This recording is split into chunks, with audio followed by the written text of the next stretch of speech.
ஐயா ஜி.கே. மூப்பனார் அவர்கள் வழியில் ஒரு நேர்மையான அரசியலை தமிழக மண்ணில், இந்திய மண்ணில் கொடுப்பதற்கு நாம் எல்லோரும் ஆயத்தமாக 2026 தமிழகத்தில் நிச்சயமாக ஒரு மாற்றம் வேண்டும் என்று எல்லோரும் பேச ஆரம்பித்து விட்டார்கள். சாமானிய மனிதர்களிலிருந்து டீ கடையிலிருந்து ரோட்டில் எங்கே போனாலும் மக்கள் பேச ஆரம்பித்து விட்டார்.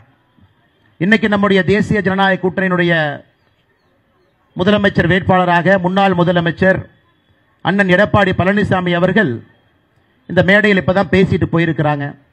பேசும்பொழுது நீங்க எல்லோரும் சொன்னீர்கள் 2026 அந்த நாற்காலியில் அமர போகிறாங்க. ஆனால் நிச்சயமாக அந்த நாற்காலியில் 2026 மாற்றம் வரட்டும், ஒரு புதிய புரட்சி வரட்டும், ஏழை மக்களுக்கெல்லாம் விடிவெள்ளியாக அரசு செயல்படட்டும். அதுதான் இன்னைக்கு ஐயா ஜி.கே. மூப்பனார் அவர்கள் எங்கிருந்தாலும் கூட மேலே இருந்து நம்மை பார்த்து கொண்டிருப்பார்கள். நிச்சயமாக அவருடைய ஆசை 2026 தேர்தல் நமக்கு கிடைக்கும் என்கின்ற முழு நம்பிக்கையோடு மேடையில் இருக்கக்கூடிய எல்லா தலைவர்களுக்கும், வாய்ப்பளித்த அண்ணன் ஜி.கே. வாசன் அவர்களுக்கும், இந்த கட்சியினுடைய ஆற்றல் மிகுந்த தொண்டர்களுக்கும் என்னுடைய நன்றியை தெரிவித்துக் கொள்கின்றேன். நன்றி, வணக்கம்.